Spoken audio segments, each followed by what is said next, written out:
समाज और इस संगठन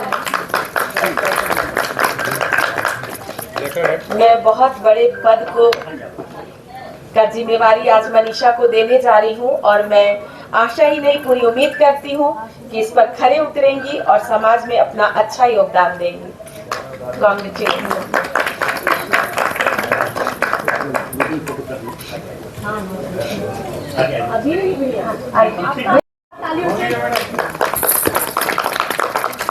जय भवानी। जय भवानी।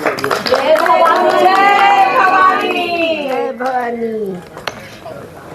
अब मैं हमारी बड़ी बहन पूनम दी से आग्रह करूंगी कि गमछा ओढ़ा के मनीषा दी का स्वागत करें।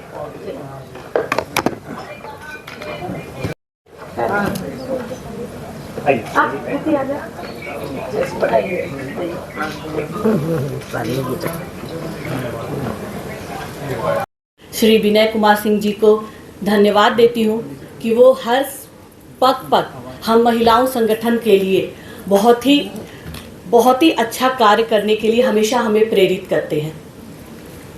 साथ ही मैं अपनी बड़ी बहन पूनम सिंह जी को धन्यवाद देती हूँ कि उन्होंने मुझे इस योग्य समझा कि मैं इनके साथ चलूं और इस संगठन को हम आगे बढ़ाएं साथ मिलकर।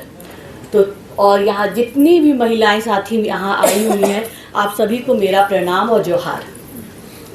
मैं इस संगठन के साथ जुड़ रही हूँ और आज जो हमारा टॉपिक ये है नारी सशक्तिकरण। मेरे हिसाब से नारी सशक्त कब होंगी? जब हम अपने घर से बिना खौफ हुए निकले, अपने कार्य क्षेत्र में काम करें बिना किसी के रोक टोक के, जब हम यात्रा बिना भयभीत हुए यात्रा कर सके। अभी हाल ही में आप लोगों ने पढ़ा होगा तमिलनाडु में एक महिला के साथ, गर्भवती महिला के साथ क्या हुआ। वो बताने लायक नहीं है कि कितनी घिनौनी हरकत हुई और महिला की जान तक गई। तो हम नारी को तभी सशक्त होंगे जब हम खुलकर अपनी बातों को रखें। हमें तो सारे लोग, हर लोग जिम्मेदारियां बताते रहते हैं कि जिस दिन हम पैदा होते उस दिन से, अगर हम बड़ी बहन हैं तो छोटे भाई का ध्यान दो, जब बड़े होते हैं तो पति का ध्यान दो, फिर आगे जब ससुराल में जाए तो फिर बच्चे हुए तो उनका परवरिश करो। पर हमें कोई अपने अधिकार के बारे में नहीं बताता और अधिकार बहुत ज़रूरी है, क्योंकि वो अधिकार ही हमें ये बताता है कि हमारे अंदर क्या शक्ति है कि हम आगे बढ़ सके।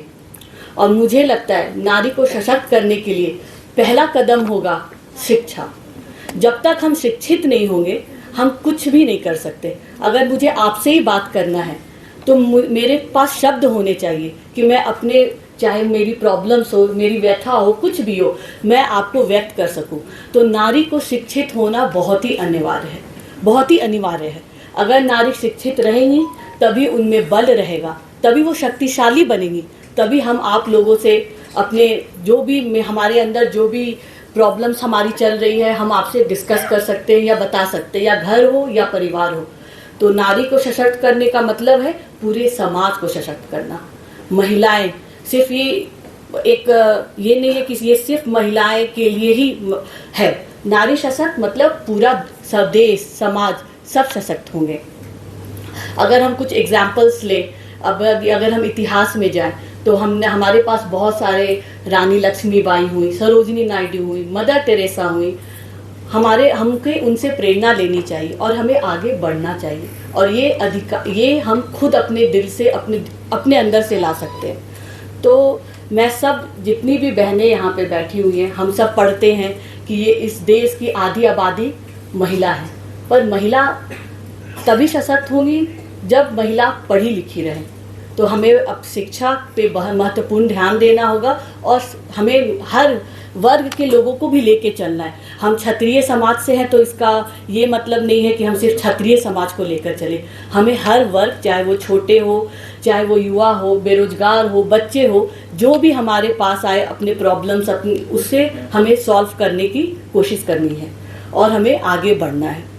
अंत में मैं अपने सारे भाई बहनों को यही बोलूँगी। अब देखिए यहाँ पे मेरे जितने भी पत्रकार बंधु हैं, इसमें मुझे कोई महिला नहीं दिख रही है, तो यहाँ मैं ये भी बोल सकती हूँ कि हमें सम्मान मिले, हमारे साथ भेदभाव नहीं हो। आज अगर ये कोई पुरुष का ये होता अधिवेशन या कुछ भी एक प्रेस कॉन्फ्रेंस रहता तो पहले या दूसरे पन्ने पर बड़े से न्यूज़ में आता, पर सिर्फ क्योंकि ये महिलाओं का संगठन है तो हो सकता है 7वें 8वें पन्ने पर एक छोटा सा निकल जाए कि महिला संगठन ने, क्षत्रिय समाज ने ये कार्य किया और ये सब हुआ। हम चाहते हैं कि ये बदलाव आप लाएं, क्योंकि आपके कलम में बहुत बड़ी ताकत होती है। आपको लोग सुबह सुबह आपके सब पढ़ते हैं, सब जानते हैं, तो आप बदलाव इस क्षण से लाइए कि हम महिलाओं को भी समाज में उतना ही अधिकार मिले जितना एक पुरुष जाति को मिलती है, कोई भेदभाव नहीं हो। तो बस मैं इसी के साथ अपनी वाणी को विराम दूंगी और मुझे ये कहते हुए बहुत ही खुशी हो रही है कि मुझे ये संगठन में इतने खुले दिल से सबने अपनाया और मुझे